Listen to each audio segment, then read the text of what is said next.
Assalamualaikum warahmatullahi wabarakatuh. Pada hari ini, kumpulan kami akan membentangkan tajuk perbandingan konsep ketuhanan dalam Islam dan juga Kristian. Terlebih dahulu, nama saya Siti Zaliha binti Syahidin, nombor matrik 075031.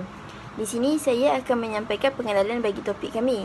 Di sini kami akan membincangkan topik konsep ketuhanan dalam Islam, konsep ketuhanan dalam Kristian, dan seterusnya kami juga akan membincangkan perbandingan antara Islam dan juga Kristian, dan yang terakhir implikasi tentang konsep ketuhanan. Isu-isu yang timbul dalam topik kami adalah perbandingan agama tentang konsep Trinity dalam Kristian yang dikatakan bercanggah dengan prinsip tauhid dalam Islam, serta sering timbul salah faham dan prejudis dalam kalangan masyarakat. Bagi pencerahan yang lebih lanjut, saya akan serahkan kepada ahli kumpulan saya untuk membentangkan topik mereka. Saya Aisyah Humairah binti Muhammad Hishamuddin Bahari, nombor matrik 075052. Seterusnya, konsep ketuhanan dalam Islam. Untuk memahami perbezaan konsep ketuhanan antara Islam dan Kristian, mula sekali kita perlulah mulakan dengan asas ketuhanan dalam Islam, iaitu konsep tauhid. Apa itu tauhid? Baik, definisi tauhid dari sudut bahasa berasal daripada perkataan Arab iaitu wahada, yang bermaksud menyatukan sesuatu dan merujuk kepada sesuatu yang tunggal dan tiada bandingan. Dari segi istilah pula, mengesakan Allah dalam segala perkara yang menjadi kekhususan baginya, termasuk dari sudut uluhiyah, rububiyah serta nama-nama dan sifat-sifatnya. Jadi konsep ini sangat penting sebab apa? Seluruh akidah Islam berpaksikan kepada tauhid. Bila mana seseorang Muslim mengucapkan dua kalimah syahadah, dia sedang mengesakan Allah dan menolak segala bentuk konsep ketuhanan dalam Islam dihuraikan oleh para ulama melalui pembahagian tauhid kepada tiga bahagian utama. Pembahagian ini membantu umat Islam memahami dengan lebih mendalam tentang keesaan Allah Subhanahu Wa Taala dari sudut perbuatannya, hak untuk disembah serta nama dan sifatnya. Pertama, tauhid rububiyah. Tauhid rububiyah ialah bila mana yakin bahawa Allah Subhanahu Wa Taala adalah satu-satunya pencipta dan tiada sesiapa pun yang mampu menandingi kekuasaannya. Contoh mudah bagi rububiyah ni saya boleh bagi ialah contohnya kita percaya bahawa hanya Allah lah yang mencipta langit, bumi, manusia dan seluruh alam ni. Jadi contohlah bila mana hujan tu turun, bila mana tumbuhan tumbuh ataupun kita sembuh daripada segala penyakit, kita kena ingat bahawa semua tu berlaku sebab apa? Sebab dengan izin dan kuasa Allah Subhanahu Wa Taala, bukan dengan kuasa manusia dan bukan dengan kuasa makhluk lain ataupun dengan bantuan mana-mana. Tauhid uluhiyah. Tauhid uluhiyah, keyakinan mengesakan Allah Subhanahu Wa Taala dalam ibadah kita. Hanya Allah sahaja yang layak disembah dan tidak ada yang patut dijadikan objek penyembahannya selain daripada Allah. Jadi untuk uluhiyah pula ni, kita beriman bahawa hanya Allah yang layak disembah. Jadi solat, doa, puasa dan semua bentuk ibadah yang kita buat atas dunia ni hanya ditujukan kepada Allah saja, bukan kepada Nabi, bukan kepada waliullah ataupun kita buat sebab mana-mana makhluk. Kita ni tidak boleh menyembah selain daripada Allah walaupun dengan apa-apa niat sekalipun. Akhir sekali, tauhid al-asma' wa as-sifat. Seorang Muslim perlu mengimani semua nama dan sifat Allah tanpa melakukan penyimpangan makna, penafian, penggambaran buruk atau menyerupakan makhluk. Maksudnya, dia menyerupakan makhluk dengan Allah. Okey, contoh bagi asma' wa sifat pula, kita percaya bahawa Allah tu maha mendengar, maha melihat, maha mengetahui, sebagaimana disebutkan dalam Al-Quran kan. Tapi kita tak boleh samakan sifat Allah tu dengan makhluk. Contohnya, bila kita kata Allah tu maha melihat. Allah tu maha melihat bukan seperti mana kita melihat dengan mata kan, tapi melihat Allah tu dengan cara yang sesuai dengan keagungan Allah, dengan cara Allah sendirilah. Tapi kita jangan persoalkan Allah ni ada mata ke, Allah ni melihat macam mana. Tapi kita kena tahu, senang cerita kita kena tahu Allah ni tak sama dengan ciptaannya, tak sama dengan kita, tak sama dengan mana-mana pun. Jadi Allah ni, lepas kita faham konsep tauhid sebagai asas ketuhanan dalam Islam, kita masuk pula kepada asas kepercayaan Islam. Dalam Islam, asas kepercayaan ni merangkumi dua perkara utama, iaitu rukun iman dan rukun Islam. Rukun iman ni adalah salah satu adalah asas kepercayaan yang perlu diyakini dalam hati setiap orang Islam. Ada 6 perkara yang kita wajib beriman, iaitu beriman kepada Allah, beriman kepada malaikat, beriman kepada kitab-kitabnya, beriman kepada rasul-rasul, beriman kepada hari kiamat, beriman kepada hari kiamat, dan beriman kepada qada dan qadar. Keenam-enam ni membentuk asas akidah kita. Tapi contohlah kalau seseorang tu dia percaya kepada Allah je, tapi tolak salah satu daripada rukun iman tu. Contohnya dia tak percaya malaikat tu wujud. Jadi dia tu telah terkeluar daripada iman yang sebenar. Sebab apa? Sebab kita wajib beriman kepada malaikat yang mana di bawah rukun iman kan. Manakala rukun Islam pula merujuk kepada amalan zahir yang menunjukkan Islamnya seseorang tu. Ada 5, iaitu mengucap 2 kalimah syahadah, asyhadu an la ilaha illallah wa asyhadu anna muhammadar rasulullah, mendirikan solat, menunaikan zakat, berpuasa di bulan Ramadan dan menunaikan haji bagi yang berkemampuan sahaja. Jadi bila mana kita lihat ni, rukun iman lebih kepada kepercayaan dalam hati kan. Manakala rukun Islam pula cara bagaimana kita nak zahirkan Islam tu, bagaimana kita nak tunjuk adanya iman dalam setiap perbuatan kita buat tu. Jadi dua tu, rukun iman dan rukun Islam ni saling melengkapi antara satu sama lain. Jadi konsep ketuhanan Islam ni bukan setakat percaya Allah tu ada, bukan setakat tu saja, tapi kepercayaan tu perlulah dibuat melalui iman dan amal. Maksudnya tak boleh kita percaya saja, tak boleh kita percaya rukun iman je tapi kita tak buat perbuatan yang dalam rukun Islam tu. Contohlah kita percaya Allah tu wujud tapi kita tak solat, kita tak puasa, gitu. Tapi sebab tu kita kena seimbangkan antara dua tu. Kita kena buat semua. Kita kena beriman kepada rukun iman dan kita kena buat dalam rukun Islam tu. Kita kena beramal dengan apa yang Allah suruh. Kita tengok pula kepada sumber utama pergagahan dalam Islam, iaitu Al-Quran dan As-Sunnah. Dua sumber ni sangat penting. Sebab apa? Ia menjadi asas dalam memahami konsep ketuhanan, ibadah, akhlak, hukum dan seluruh kehidupan orang Islam. Pertama adalah Al-Quran. Al-Quran ni ialah kitab suci yang menjadi wahyu Allah terakhir kepada Nabi Muhammad SAW. Ia juga merupakan sumber utama dalam Islam dan menjadi panduan hidup yang lengkap untuk umat manusia. Dalam Al-Quran terkandungnya pelbagai hukum, prinsip hidup, kisah umat terdahulu serta nilai-nilai akhlak. Segala hukum dalam Islam, sama ada dari sudut ibadah ke, muamalat, perundangan, semua itu berpaksikan dalam Al-Quran. Ia juga menjadi sumber ilmu dan petunjuk seperti mana firman Allah Subhanahu Wa Taala dalam surah Al-Baqarah ayat 2, A'udzubillahi minasyaitonirrajim, Dzalikal kitabu la raiba fihi hudan lil muttaqin. Maksudnya, kitab Al-Quran ini tidak ada keraguan padanya, menjadi petunjuk bagi orang yang bertakwa. Kedua ialah sunnah. Sunnah ni merujuk kepada segala perkara yang disandarkan kepada Rasulullah SAW, Nabi Muhammad SAW, sama ada dari segi perkataan, perbuatan, pengakuan ataupun sifat-sifat baginda. Sunnah ni sangat penting. Sebab apa? Sebab ia menjadi pelengkap kepada ajaran dalam Al-Quran. Contohnya, Al-Quran ni suruh kita solat 5 waktu sehari semalam tu kan. Tapi sunnah lah yang ajar kita cara Nabi solat, waktu solat, bacaan dan rukun-rukun solat secara terperinci, secara jelas kepada kita. Bahkan sunnah juga berperanan menjadikan Islam sentiasa relevan, sentiasa sesuai dan praktikal sepanjang zaman. Bila mana kita ikut cara hidup Rasulullah SAW, kita bukan saja ikut perintah Allah, tapi juga kita memastikan ajaran Islam tu hidup dalam kehidupan harian. Jadi kedua-dua sumber ni merupakan tunjang utama dalam pegangan Islam. Tanpa kedua-duanya, mustahil seseorang boleh memahami konsep ketuhanan Islam. Nama saya Maidiah binti Muhammad Azmi, nombor matrik 075372. Seterusnya saya akan masuk kepada konsep ketuhanan dalam Kristian. Dekat sini kita ingin lihat bagaimana anggapan Kristian tentang ketuhanan mereka dan apa yang mereka faham sebenarnya. Ditakdirkan bahawa Tuhan dalam agama Kristian adalah Maha Tinggi yang kekal, yang mencipta dan memelihara segala sesuatu. Kita boleh faham bahawa Kristian menganggap Tuhan mereka ialah pencipta yang boleh mencipta dan memelihara segala sesuatu. Dan apa boleh kita katakan, mereka meletakkan Tuhan mereka adalah di kedudukan yang sangat tinggi. Seterusnya, pandangan Kristian awal tentang Tuhan dinyatakan dalam surat-surat jemaat Paulus dan pengakuan Islam yang mengatakan satu Tuhan dan ketuhanan Yesus. Apa yang boleh kita fahami dekat sini bahawa mereka mempercayai bahawa Tuhan mereka hanya ada satu saja, Tuhan satu.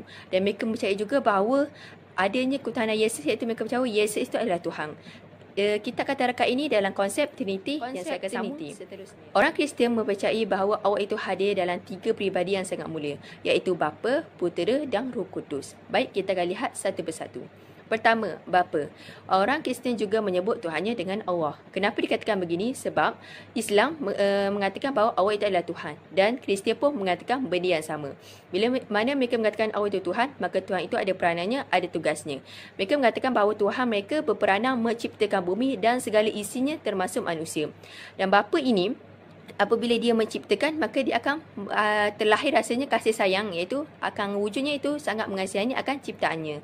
Seterusnya, yang kedua ialah Putera. Mereka mengatakan Putera itu ialah Yesus Kristus. Dalam Islam, Yesus Kristus ialah ditujukan kepada Nabi Isa AS.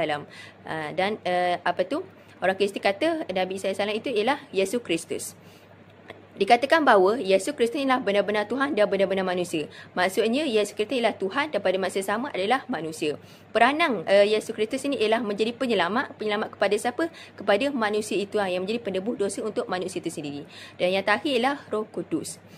Dikatakan Yesus memberikan penolong dan pembimbing dengan Roh Kudus saat dia naik ke syurga. Kerana apa? Kerana tidak ingin meninggalkan murid dan umatnya begitu sahaja. Dan dikatakan juga bahawa hingga kini Roh Kudus masih bekerja membimbing dan menolong umatnya.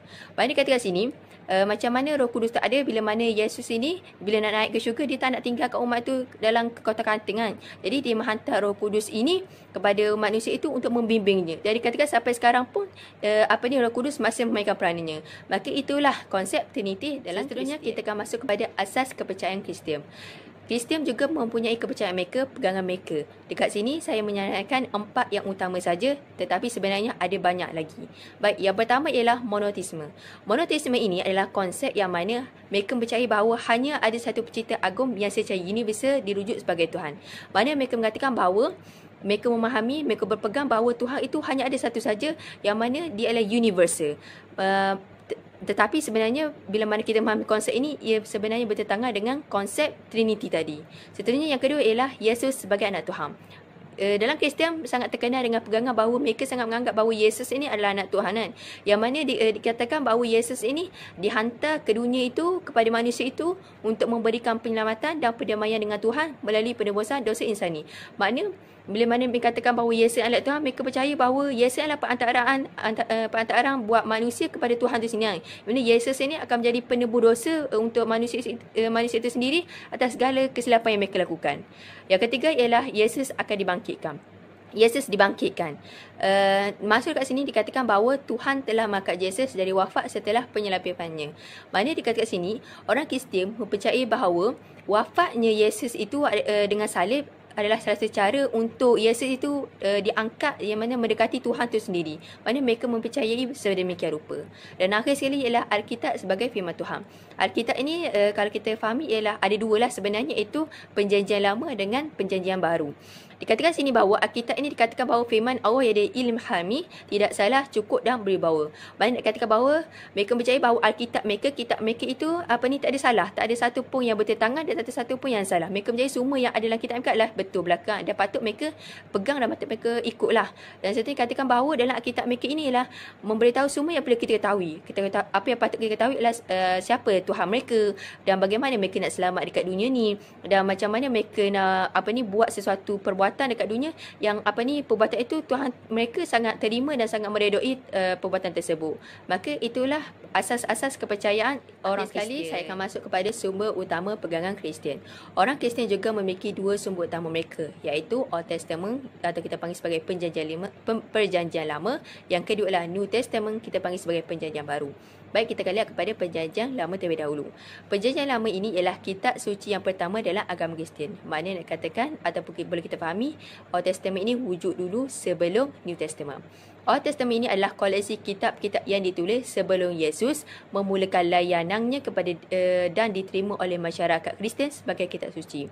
Maknanya mereka mengatakan bahawa Old Testament ini adalah karya ataupun penulisan Yesus itu sendiri sebelum mana Yesus itu memberikan karya-karya tersebut kepada masyarakat Kristian lah ketika itu untuk dijadikan sebagai rujukan. Maknanya ialah karya Yesus itu sendiri. Baik, Perjanjian Baru ini dikatakan bahawa ia adalah bahagian kedua dalam kitab suci agama Kristian. Maknanya selepas Old Testament, New Testament dijadikan sebagai rujukan. New Testament ini ialah intipatinya membincangkan tentang ajaran dan kehidupan Yesus Kristus serta peristiwa yang berkaitan dengan para pengikut Kristian abad pertama. Dalam New Testament ini, ia membicarakan tentang kehidupan harian Yesus itu dan macam mana kehidupan tentang para pengikut Kristian abad pertama sini. Mana kalau kita katakan perbandingan antara Old Testament dengan New Testament ialah Old Testament ialah karya Yesus itu sendiri, adapun New Testament ialah kehidupan Yesus itu sendiri dan kehidupan pengikutnya. Saya akan kupaskan tentang implikasi perbezaan konsep ketuhanan. Implikasi yang pertama adalah dari segi sudut akidah. Secara zahirnya, iman penganut agama Islam dan Kristian tidak sama secara asas, ianya kerana Islam mempercayai bahawa Allah Maha Esa dan tidak mempunyai anak serta tidak memperanakkan, manakala Kristian pula mempercayai konsep Trinity. Di samping itu, mempercayai Allah ada anak ialah syirik kerana ianya merupakan perbuatan yang menyekutukan Allah SWT, seperti mana yang disabdakan dalam surah Al-Ma'idah ayat 72 hingga 73 yang bermaksud, sesungguhnya telah kafirlah orang-orang yang menyatakan sesungguhnya Allah adalah Al-Masih putera Maryam. Implikasi yang kedua adalah dari segi sudut ibadah. Ianya kerana umat Islam mempercayai bahawa ibadah perlu dilakukan hanya kepada Allah dan tanpa sebarang perantaraan, manakala Kristian pula melakukan ibadah melalui Jesus dan juga orang-orang soleh mereka. Di sini menyatakan bahawa sebarang ibadah yang mempunyai perantaraan dianggap batal dan tergolong dalam perbuatan bid'ah atau syirik. Samping itu, makna ibadah dalam Islam juga menunjukkan bahawa taat dan setia tanpa sebarang perantaraan, seperti mana yang didalilkan dalam surah Al-Fatihah ayat yang kelima yang bermaksud, hanya kepadamu kami menyembah dan hanya kepadamu kami memohon pertolongan.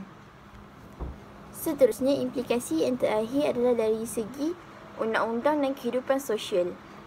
Di sini dinyatakan agama Islam dijaga berdasarkan undang-undang yang disyariatkan wahyu yang sahih, manakala agama Kristian pula kebanyakannya tidak mengamalkan undang-undang yang ditafsir dari Injil, bahkan semakin hilang semenjak zaman pluralisme barat. Di samping itu, undang-undang dinyatakan dalam Islam adalah jelas dan padat, manakala undang-undang dalam Kristian kelihatan agak sama-sama dan tidak mempunyai hala tuju yang tepat.